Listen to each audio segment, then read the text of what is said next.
Video like जरूर कर लीजिए और ऐसे वीडियो लगातार फ्री में पाने के लिए चैनल को तुरंत सब्सक्राइब कर लीजिए और बेल आइकन को जरूर टैप कर लीजिए ताकि आगे भी सारे वीडियो आपको मिलते रहे। यूट्यूब में फॉलो करते हैं तो प्लीज ये वाला फ्री टेलीग्राम चैनल जरूर ज्वाइन कर लीजिएगा। सारे नोटिफिकेशन सारे अपडेट यहीं पे आते हैं, ध्यान रखिए। Hello everyone, welcome to ROI study for civil services. Myself Alka Pandey. तो दोस्तों हम लोग देख रहे हैं भारत के प्रमुख पठार, ठीक है। तो इसमें पढ़ेंगे भारत के प्रमुख पठार। तो देखिए मैप में एक बार इनकी लोकेशन देख लेते हैं।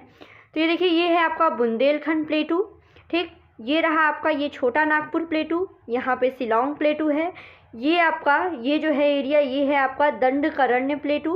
तेलंगाना प्लेटू यहाँ पर है, कर्नाटका प्लेटू, ठीक है, डेक्कन प्लेटू और ये मालवा प्लेटू, ठीक।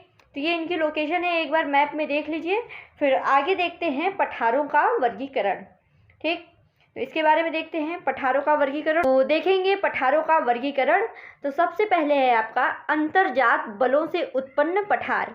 इसमें है अंतरा पर्वतीय पठार, पर्वत पादीय पठार, तटीय पठार, गुंबदाकार पठार और महाद्वीपीय पठार, ठीक।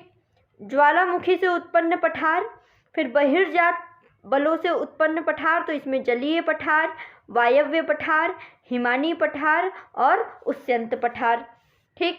आगे बढ़ते हैं। आगे है आपका जलवायु के आधार पर पठार। तो जलवायु के आधार पर देखें तो शुष्क पठार, आर्द्र पठार और हिम पठार, ये होते हैं जलवायु के आधार पर। आगे बढ़ते हैं। आगे है आपका भारत के प्रमुख पठार, इनको देख लेते हैं जैसा कि हमने लोकेशन में देखा था।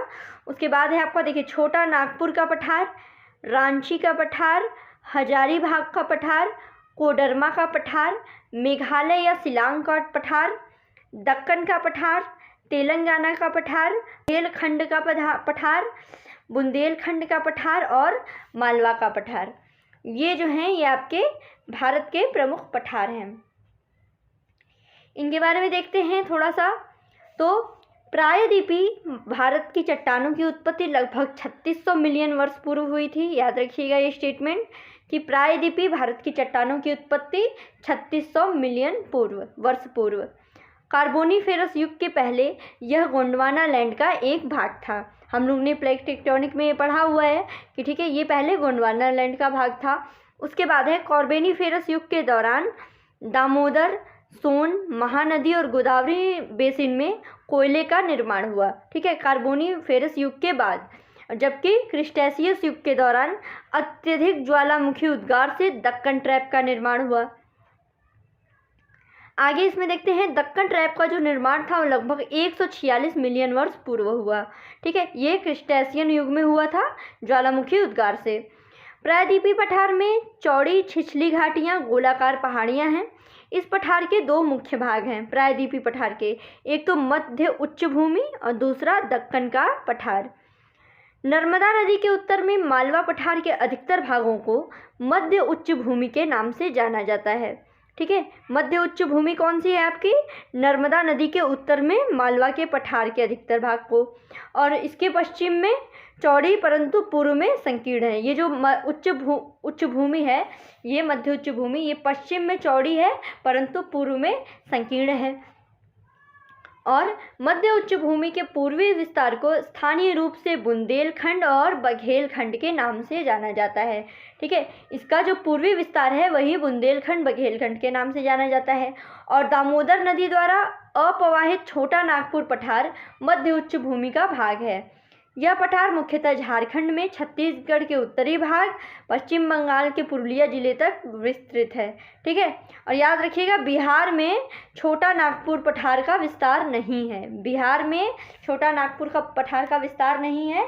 ये मुख्यतः आपके झारखंड में, छत्तीसगढ़ का उत्तरी भाग और पश्चिम बंगाल का पुरुलिया जिला। दक्कन का पठार एक त्रिभुजाकार भूभाग है जो नर्मदा नदी के दक्षिण में स्थित है। इसके उत्तर में चौड़े आधार पर सतपुड़ा की श्रृंखला है, जबकि महादेव, कैमूर और मैकाल श्रृंखला इसके पूर्वी विस्तार को प्रदर्शित करती है। और दक्कन ट्रैप में काली मृदा पाई जाती है जिसका निर्माण बेसाल्ट लावा के अपक्षय पर्दन के फलस्वरूप हुआ है, ठीक है। याद रखिएगा दक्कन ट्रैप में काली मिट्टी। आगे इसमें और स्टेटमेंट देखते हैं तो अरावली की पहाड़ियाँ प्रायद्वीपीय पठार के उत्तर पश्चिमी किनारे पर स्थित हैं। अरावली की पहाड़ियाँ ये बहुत ही खंडित एवं अपर्दित पहाड़ियाँ हैं। प्रायद्वीपीय पठार का एक भाग उत्तर पूर्व में पाया जाता है। इसे स्थानीय रूप से मेघालय पठार, कार्बी आंगलोंग पठार और उत्तर कचार पहाड़ी के नाम से भी जाना जाता है। और भ्रंशन के कारण प्रायद्वीपीय भाग से मालदा गैप द्वारा पृथक हो गया है।